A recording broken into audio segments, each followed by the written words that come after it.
우리가 지난주에 예수님께서 나사로를 살리신 기적을 함께 보았습니다. 그 기적은 단지 죽은 나사로가 살아났다, 그냥 기적이다 라고 하는 의미로 끝나는 것이 아니라 예수님이 메시아 되심을 드러낸 사건이고, 동시에 영적으로 죽어서 냄새나는 유대인들은 빛과 진리 대신 예수님을 만나야만 살아갈 수 있다라고 하는 것을 보여주는 사건입니다. 나사로를 살린 이 일로 인해서 유대 종교 지도자들에게 그 소식을 들으니까 지도자들이 함께 모여서 회의를 하게 됩니다. 임시 공회를 열게 되죠. 모여서 한 일이 이제 요한복음 11장 47절부터 53절에 나오게 되는데, 이 함께 모여서 자기 나름대로 방책을 생각을 하게 됩니다. 자, 이들이 생각하기에 이스라엘을 하나로 묶은 힘이 어디서 나오느냐? 그것이 바로 유대주의다라고 생각을 했습니다. 히브리주의라고 생각을 했던 거죠. 예수님 당시에 이스라엘 백성들이 로마의 압제를 받아서 정치적으로, 군사적으로 압제를 당하고 있었습니다. 그런데 유대인들의 종교적인 것만큼은 독립을 이루고 있었습니다. 근데 그렇게 독립적인 종교의 힘이 어디서 나오느냐? 유대인들은 유대주의다라고 생각을 했습니다. 그래서 유대인들에게 유일한 자존심이 종교적인 독립이었던 겁니다. 자, 그런데 예수님을 따라서 이 유대주의가 약화가 되면 우리 종교적인 독립이 결국 와야 될 것이고, 로마로부터 종교적으로도 탄압을 받게 될 것이다 라고 생각을 했던 거죠. 자, 그래서 이제 그들이 내린 결론이 요한복음 11장 53절에 보면, 이날부터는 그들이 예수를 죽이려고 모의하니라 라고 결정을 내리게 됩니다. 이전까지는 예수님을 죽이려고 하는 살인은 가지고 있었습니다만 모의는 하지 않았는데, 자, 이날부터는 이제 구체적으로 모의를 하고 어떻게 죽일까를 방법을 생각하게 됐다라고 하는 겁니다. 이런 현실로 인해서 예수님께서 이제 더 이상 유대 지역에서 자유롭게 복음을 전파하기가 어려웠던 겁니다. 그래서 결국 요한복음 11장 54절의 말씀 보시면 유대를 떠나게 되고 북쪽으로 약 20km 떨어져 있는 에브라임의 작은 동네로 가시게 됩니다. 거기에 잠깐 이제 머물렀다가 예수님 생애에서 마지막 복음 전파의 장소였던 요단 동편의 베레아 지역으로 가시게 됩니다. 자, 오늘 말씀이 바로 그 베레아 지역에서 있었던 사건입니다. 안식일에 베레아의 한 회당에서 예수님께서 가르치고 계셨는데, 한 사람이 예수님 눈에 띄었습니다. 병들어 허리가 꼬부라진 한 여인이었던 거죠. 이 꼬부러졌다라고 하는 말은 그냥 허리가 조금 굽혀졌다라고 하는 의미가 아니라 완전히 앞으로 구부러져 가지고 펴지 못한 상태였다라고 하는 뜻입니다. 나이가 몇 살이나 됐는지 알 수 없습니다만 18년 동안이나 그렇게 구부러져 있었다라고 말씀하고 있죠. 여러분, 예수님께서 공생의 기간에 여러 명을 고쳐주시지 않았습니까? 예수님께서 여러 사람을 고쳐주셨던 것과 같이 오늘 이 여인도 예수님이 안수하셔서 고쳐주시게 됩니다. 자, 그런데 그 고침받은 그 사건으로 인해서 그 회당의 회당장이 왜 안식일에 이런 일을 하느냐라고 예수님을 비난을 하게 되죠. 또 한 번의 안식일 논쟁이 벌어지게 됩니다. 여러분, 우리가 안식일 말씀에 대해서는 예수님 생애 14번째 하고 26번째 이미 안식일에 대해서 다뤘습니다. 그래서 안식일에 대해서는 더 이상 말씀드리지 않고 오늘은 이 여인에게만 좀 집중을 해 보기를 원합니다. 누가복음을 쓴 누가의 직업이 의사입니다. 그래서 누가가 쓴 이 성경을 보시면 다른 성경에는 없는 의학적인 용어들, 의학적인 병명들이 나오게 되는 것을 보게 되죠. 오늘 본문에도 보면 한 여인이 꼬부라져 몸을 펴지 못했는데 누가가 의사로서 살펴보니까 그 원인이 무엇인지 정확하게 규명할 수 없고 병명도 알 수가 없었던 겁니다. 그래서 이 여인이 18년간 몸이 구부러진 이유를 11절에 말씀 보시면 귀신이 들려서 그렇게 됐다라고 써 있습니다. 16절에도 말씀 보시면 예수님께서도 사탄의 메인바 되었다라고 말씀하시면서 사탄에 의해서 이 여인이 몸이 구부러졌다라고 하는 것을 우리가 알게 되죠. 눈여겨볼 것이 바로 이 부분입니다. 귀신이 원인이 되어서 사람을 병들게 했다라고 하는 거죠. 특이한 것은 일반적으로 귀신에 의해서 병이 들면 그 정신까지도 장악을 해서 정신이 혼란하게 되는 경우가 대부분입니다. 광기를 부리게 되죠. 이중적인 인간이 되는 겁니다. 귀신이 잠잠할 때는 멀쩡한 사람인 것 같다가 귀신이 일하기 시작하면 광기를 부리게 되고 다른 인격이 나오고 정상적인 삶을 살아가지 못하게 합니다. 어떨 때는 초인간적인 힘을 발휘하게 하기도 하죠. 그래서 복음서에 보면 귀신 들린 자가 소리 지르기도 하고 사납게 굴기도 하고 또 옷도 안 입고 무덤에서 지내는 사람들이 종종 나오게 됩니다. 그런데 이 여자는, 오늘 본문에 나오는 이 여자는 정신적으로는 아무런 문제가 없이 몸만 구부러져 있었다라고 하는 거죠. 이 여자가 영적으로 정신적으로 문제가 없었다라고 하는 것은 안식일에 회당에 찾아온 것을 보면 알 수가 있죠. 하나님 말씀을 듣기 위해서 회당에 찾아왔습니다. 예배하러, 오늘날로 얘기하면 예배하러 온 겁니다. 또한 이 여인이 몸이 펴지고 나서 한 행동을 보시면 병이 낫자마자 그냥 무작정 기뻐하는 것이 아니라 13절 말씀 보시면 하나님께 먼저 영광을 돌리죠. 그러니까 이 여인은 하나님에 대한 열심과 또 믿음이 있었던 사람이다 라고 하는 것을 알게 됩니다. 그만큼 경건함을 가지고 있었던 여자죠. 예수님께서 그것을 인정하셨습니다. 그래서 예수님께서 이 여인을 그냥 단지 한 여인이다 라고 말씀하지 않고 아브라함의 딸이다 라고 말씀하고 있습니다. 이 말 뜻은 하나님의 은혜를 입고 살아가는 여자다 라고 한 뜻입니다. 그만큼 믿음과 열심과 경건함을 가지고 있었습니다. 그래서 여러분이 우리가 여기서 확인할 수 있는 것은 귀신은 하나님의 자녀라고 할지라도 하나님께 예배하러 오는 경건한 사람이라 할지라도 그 영향력을 미치게 된다라고 하는 겁니다. 오늘날로 얘기하면 귀신이 불신자에게만 영향을 미치는 것이 아니라 신자들에게도 예배하러 나오는 성도들에게도 그 영향력을 미친다라고 하는 것을 알게 되죠. 실제로 하나님의 자녀로 사명을 감당하며 살아가고 또 인격적으로 변화해서 성령의 열매를 많이 맺는 사람에게도 마귀는 영향력을 미치게 됩니다. 물론 우리가 앓고 있는 병의 원인이 모두 귀신이 주는 병은 아닙니다. 우리의 신체 조직이라고 하는 것은 세월이 흘러가면서 점점 약해지게 마련입니다. 자연스러운 현상이죠. 또 이 세상의 나쁜 환경에 노출이 되면 우리 몸은 당연히 아프게 되죠. 또 나쁜 습관 때문에 병이 들 때도 있다라고 하는 겁니다. 그래서 모든 병이 사탄이 줬다라고 하는 것은 잘못된 겁니다. 그러나 사탄이 주는 병도 있다라고 하는 것을 인정을 해야 된다라고 하는 거죠. 자, 그래서 이 여인이 사탄이 준 이 병으로 인해서 아팠는데 다행히 오늘 말씀 보면 예수님께서 그 여인을 완전하게 고쳐주셨다라고 하는 겁니다. 그런데 문제는 뭐냐? 우리가 아플 수 있는데, 귀신이 주는 병으로 해서 아플 수 있는데 그 병이 안 나올 수도 있다라고 하는 것을 우리가 알아야 됩니다. 그 병이 사탄이 준 것일지라도 그 병이 안 나올 수 있습니다. 예를 들면 사도 바울을 한번 생각해 보십시오. 하나님께 귀하게 쓰임받는 하나님의 종입니다. 하나님의 사도였다라고 하는 거죠. 그런데 그 신실한 종도 사탄이 주는 병으로 인해서 불편함을 가졌고 사역에 큰 장애를 얻고 살아왔습니다. 말씀을 한번 찾아볼까요? 고린도후서 12장 말씀입니다.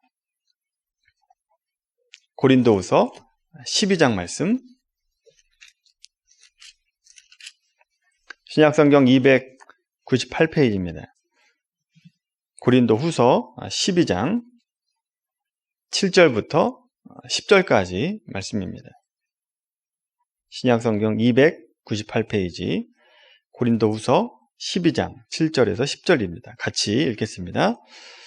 여러 계시를 받은 것이 지극히 크므로 너무 자만하지 않게 하시려고 내 육체의 가시 곧 사탄의 사자를 주셨으니 이는 나를 쳐서 너무 자만하지 않게 하려 하심이라. 이것이 내게서 떠나가게 하기를 위하여 내가 3번 주께 간구하였더니 나에게 이르기를 내 은혜가 내게 족하도다. 이는 내 능력이 약한 데서 온전하여 짐이라 하신지라. 그러므로 도리어 크게 기뻐함으로 나의 여러한 것들에 대하여 자랑하리니 이는 그리스도의 능력이 내게 머물게 하려 함이라. 그러므로 내가 그리스도를 위하여 약한 것들과 능력과 궁핍과 박해와 곤고를 기뻐하노니 이는 내가 약한 그때에 강함이라. 아멘. 7절의 말씀 보시면 사도 바울이 육체에 가시가 있었고 그것이 자기 육체를 괴롭게 하는데 얼마나 괴롭게 하는지 사탄의 가시다라고 표현을 하고 있습니다. 사탄의 원인이 되어서 사도 바울이 사역하는 데 있어서 큰 장애가 되었다라고 하는 것을 알게 되죠. 그리고 사도 바울은 그것이 나를 친다라고 말을 쓰고 있습니다. 오늘 본문의 여인과 같이 사도 바울의 몸에만 작용하고 있는 사탄의 영향력을 가지고 있었다라고 하는 것을 알게 되죠. 성서학자들 사이에 사도 바울의 사탄의 가시가 무엇인가 여러 가지 말이 있습니다만 어떤 사람은 사도 바울이 눈이 나빴다라고 말합니다. 안질이 있었다라고 얘기하죠. 갈라디아서 6장 11절 말씀 보시면 내 손으로 너에게 이렇게 큰 글자로 쓴 것을 보라 라고 하는 말씀을 근거로 해서 사도 바울이 눈이 나빴다라고 얘기를 합니다. 또 사도 바울이 서신서를 쓸 때 자기가 직접 쓰는 것이 아니라 누군가에서 대피를 시켰는데 그것을 보면 사도 바울이 눈이 별로 안 좋았다라고 하는 것을 학자들이 말하죠. 눈이 안 좋으면 편지를 쓰기도 불편하고 읽기도 불편하기 때문에 사역의 불편함에 감수해야 됩니다. 또 다른 학자들은 사도 바울이 루스드라에서 돌을 맞은 경험 때문에 오늘날로 얘기하면 간질, 내전증이 있었다라고 얘기하는 학자들도 있습니다. 그것이 어찌 됐건 무엇이든지 간에 사도 바울이 어떤 육체적인 기능의 약함으로 인해서 예수님께서 주신 그 사역을 감당하기가 순조롭지 않았다라고 하는 것을 우리가 알게 됩니다. 그래서 그것을 육체의 가시다라고 표현을 하고 있죠. 사도 바울은 그것이 삶에서나 어떤 복음 전하는 일에서나 방해가 되니까 이것이 자기에게서 떠나가기를 3번이나 기도했다라고 말하고 있습니다. 그런데 하나님께서는 내 은혜가 내게 족하다라고 말씀하시면서 다 거절하셨다는 겁니다. 웬만하면 고쳐줄 것 같은데 하나님께서 다 거절하십니다. 그리고 왜 하나님께서 자기 자신에게, 사도 바울 자신에게 이런 가시를 주었는가 하는 이유도 깨달았다라고 얘기하죠. 물론 이것을 깨닫기까지 아마 긴 시간을 필요로 했을 것이고 고민하고 고뇌했을 겁니다. 근데 그 이유를 마침내 알게 되죠. 사도 바울이 자만하지 않게 하기 위해서 나에게 이런 사탄의 가시를 줬구나라고 하는 것을 깨닫고 고백을 하게 됩니다. 여러분, 사람은 다른 사람이 보지 못하는 것, 또 알지 못하는 것을 보고 알았다라고 한다면 자연스럽게 스스로 높이려고 하는 경향이 있습니다. 물론 처음에는 어째 나 같은 사람에게 이런 은혜를 줬나라고 하나님께 감사를 하게 되는데 그것이 좀 시간이 지나다 보면 교만함으로 바뀌게 됩니다. 인간의 본성이 그렇기 때문에 그렇습니다. 사도 바울도 자기 자신이 계시받은 것이 얼마나 큰지를 알았습니다. 충분히 교만에 빠질 수 있었다라고 하는 거죠. 그런데 하나님께서 사도 바울이 교만하지 않게 하기 위해서 사탄의 가시를 사탄의 몸에 주셨다라고 하는 거죠. 실제로 사도 바울이 받은 계시는 놀라울 정도입니다. 사도 바울이 다메섹으로 그리스도인들을 잡아 죽이려고 갈 때 예수님 만난 것, 그것도 물론 큰 은혜입니다만 단지 그것만 은혜가 아니라 오늘날의 신학, 기독교 신학의 대부분이 사도 바울의 서신서에서 나오게 됐다라고 하는 거죠. 그만큼 사도 바울은 하나님께서 주신 지혜와 능력이 컸다라고 하는 것을 알게 됩니다. 모든 신학을 집대성한 사람이라고 말할 수 있을 정도로 사도 바울은 놀라운 계시를 받았죠. 그래서 하나님께서 사탄의 가시를 주는 겁니다. 네가 알고 있는 그 지혜와 지식은 너로부터 나온 것이 아니라 나로부터 나왔다. 하나님으로부터 나왔다. 그래서 늘 교만하지 말고 자만하지 말고 겸손하라 라고 하는 의미로 사도 바울에게 몸에 가시를 줬다라고 하는 거죠. 여러분, 이 가시 때문에 바울은 겸손할 수 있었고, 고린도후서 12장 7절 말씀 보시면 자기도 스스로 고백하기를 자기가 깨달았다라고 얘기하지 않습니다. 하나님께 계시받은 것이 지극히 크다라고 얘기하고 있죠. 하나님께 받았다라고 얘기하고 있습니다. 내게 아니다라고 얘기하고 있는 거죠. 그렇게 자신의 부족함을 깨닫고 하나님을 더욱 의지하면서 사역을 하다 보니까 자기가 상상했던 것보다, 자기가 기대했던 것보다 훨씬 더 많은 열매를 맺게 되고, 그 열매를 지금 우리가 누리고 있는 거 아닙니까? 다 사도 바울의 영향력으로 우리가 그 은혜를 누리고 있는 거죠. 그래서 사도 바울이 고린도후서 12장 10절에 보면 이렇게 고백을 합니다. 내가 약한 그때에 강함이다 라고 고백을 하고 있습니다. 하나님의 인재 등용의 원칙입니다. 하나님은 자기 스스로 연약한 자다라고 얘기하는 자를 쓰신다라고 하는 거죠. 하나님, 나는 나 혼자 할 수 있습니다 라고 얘기하는 사람을 쓰시지 않습니다. 약한 자를 들어 강한 자를 부끄럽게 하시는 것이 하나님의 방법이죠. 내가 약한 그때 강함이다 라고 하는 것은 사도 바울의 인생에만 이 경험되는 것이 아니라 역사적으로, 기독교 역사적으로 보면 다 약한 자를 써서 강한 자를 부끄럽게 하십니다. 하나님은 인간의 약함을 들어 쓰시는데, 특별히 기독교 역사 가운데 갈림길에 있을 때, 그 갈림길에 서 있을 때 약한 자를 들어서 하나님의 사람으로 쓰셨습니다.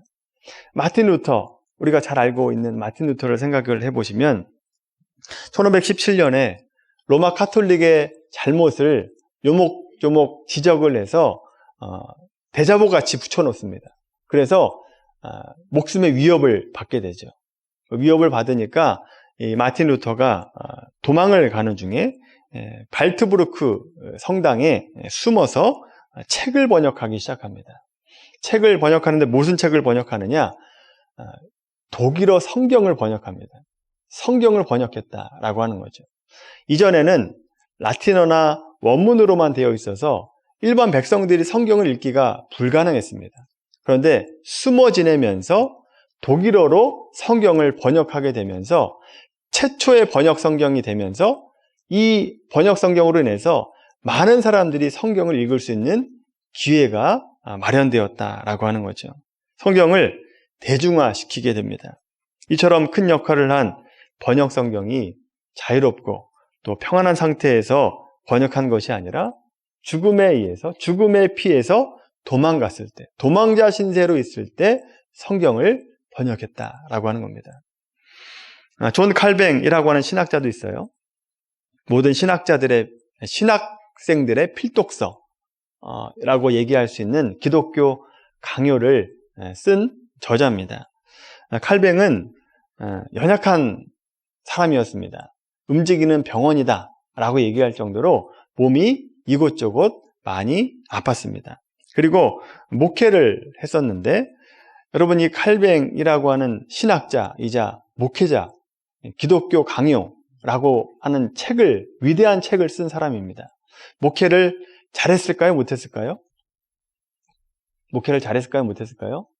충분히 잘할 수 있었을 것 같죠. 그런데 목회를 못했습니다. 그때 당시에 교회 지도자들에 의해서 반대를 많이 받아왔던 거죠.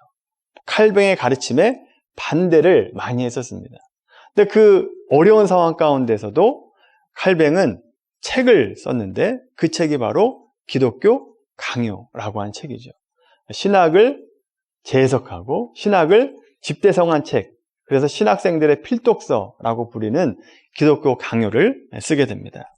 그래서 하나님께서는 이렇게 약한 육체, 또 약한 환경, 열악한 환경 가운데 몰아넣으셨는데 그 환경 가운데서도 하나님은 그 사람을 통해서 또 놀라운 일을 하게 하셨다라고 하는 거죠. 갈림길에서 약한 자를 써서 중요한 길을 열어 보이셨다라고 하는 겁니다. 여러분, 사실은 저도 약한 점이 많은 사람입니다. 뭐 영적으로 약한 것은 물론이고 정신적으로나 육체적으로도 약한 부분이 참 많이 있습니다. 일일이 얘기하기가 부끄러울 정도로 많은 사람입니다. 무엇보다도 저에게 육신의 약함을 하나 얘기하라면 제가 성대가 그렇게 강하지가 않아요. 목이 굉장히 약합니다. 여러분 새벽기도 오시는 분들은 아시겠지만 한 1절은 괜찮아요. 2절 부르면 목이 점점 잠기기 시작합니다.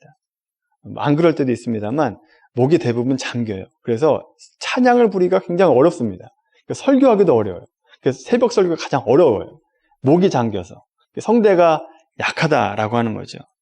환절기 때도 목 상태가 별로 안 좋습니다. 여러분, 목사로서 설교를 해야 되는데 성대가 안 좋다라고 하는 것은 절대적인 약점입니다. 약한 부분이다라고 하는 거죠. 그래서 저는요, 부흥사는 꿈에도 생각을 못 합니다. 부흥사는 꿈도 못 꾸고요. 통성기도도 오래 못 해요. 통성기도가 좀만 하면 목이 가십니다. 없어져요. 목소리가 안 나옵니다. 그래서 여러분, 이 약한 성대 때문에 제 약함이지만 이 약함으로 인해서 부족한 부분을 채우려고 말씀을 좀 많이 보려고 노력을 합니다. 또 어렸을 때 제가 좀 까불까불했거든요. 그래서 이 까불까불한 성경이 말을 좀 적게 하니까 좀 진중해지는 효과를 얻게 됩니다. 말을 많이 하는 걸 좋아하지 않습니다. 진중해지는 효과를 얻게 되는 거죠. 약함이 강함이 되는 기회가 되었다라고 하는 겁니다. 여러분, 오늘날 수많은 그리스도인들도 자신의 나약함 때문에 사실은 절망하고 실망합니다. 나는 머리가 좋지 않다. 능력이 많지 않다. 왜 나에게는 이런 달란트를 주지 않았는가. 여러 가지 하소연을 합니다만 여러분, 그래서 그 하소연을 하면서 하나님께 기도하죠. 하나님, 나에게 이런 능력을 좀 주십시오. 나에게 좀 지혜를 좀 주십시오 라고 기도를 하는데, 물론 기도에 응답하시는 분들도 응답받는 부분도 있습니다만 안 주시는 부분도 있다라고 하는 거죠. 해결이 안 됩니다. 그 해결이 안 되는 것이 있을 때 우리는 왜 나에게는 이런 은혜를 주시지 않는가? 내가 믿음이 없는가? 내가 구원받지 못했나? 라고 생각을 하면서 자책을 합니다. 근데 여러분, 자책하지 마십시오. 사도 바울과 같이 신실하고 경건한 사람도 3번이나 기도했는데 기도 응답이 안 됩니다. 하나님께서 안 고쳐주셨다라고 하는 거죠. 특별히 사탄의 가시라고 불릴 정도였는데 고쳐주지 않았다라고 하는 거죠. 그런데 그 고쳐지지 않았기 때문에 사도 바울이 교만하지 않을 수 있었다라고 하는 거죠. 자만하지 않습니다. 여러분, 오늘날에도 보면 아주 뛰어난 목회자들, 이 마지막 말년에 무너지는 거 보지 않습니까? 교만해서 그런 거 아닙니까? 근데 사도 바울은 끝까지 자기의 사역을 완주합니다. 여러분, 완주하는 것은 축복입니다. 복입니다. 완주할 수 있다라고 하는 것은 참으로 은혜라고 하는 거죠. 근데 사도 바울이 그런 은혜를 경험하게 됩니다. 자기의 사역을 끝까지 감당하고 초심을 잃지 않고 마지막까지 사역할 수 있었다라고 하는 거죠. 뭐 때문에요? 사탄의 가시 때문에 그렇게 할 수 있었다라고 하는 겁니다.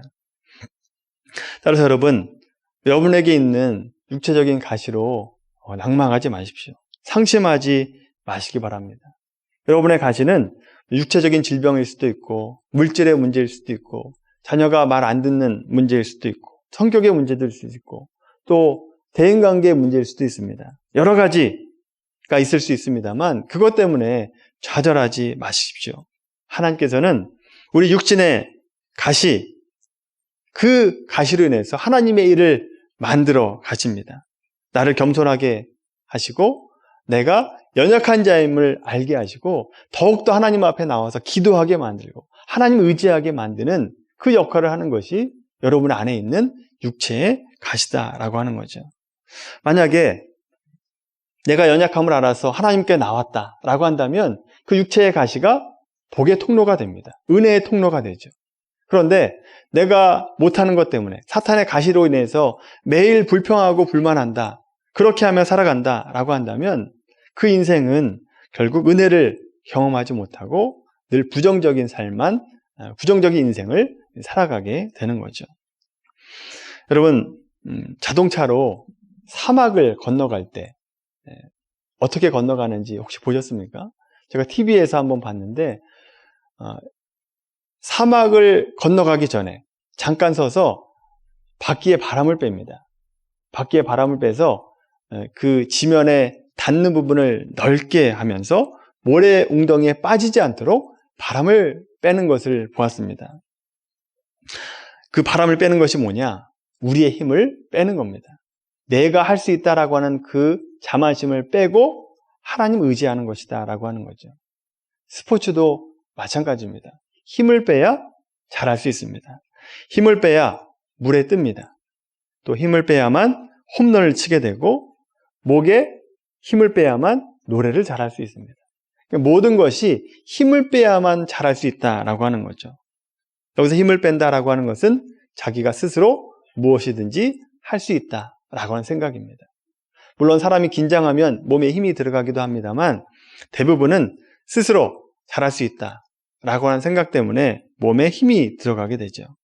여러분, 우리는 내 혼자 힘으로 무엇을 할 수 있다라고 하는 생각을 버려야 됩니다. 그래야 하나님을 의지할 수 있게 되는 거죠. 신앙도 내 힘을 빼야만 하나님께서 들어오실 여지가 생깁니다. 하나님께서 들어오셔서 일할 여지가 생기게 되는 거죠. 그래서 하나님께서도 자기 스스로 무엇을 할 수 있다라고 생각하는 사람들, 그 자만한 사람들을 힘을 빼놓으십니다. 뭘 통해서요? 교만함을 통해서. 오늘 본문으로 얘기하면 사탄의 가시를 통해서 우리 힘을 빼놓으신다라고 하는 거죠.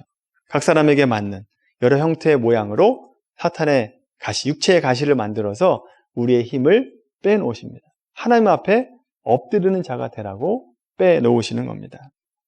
그래서 여러분, 힘을 빼야만 나를 삼키는 웅덩이에서 나올 수도 있는 것이고 사막을 건널 수 있습니다.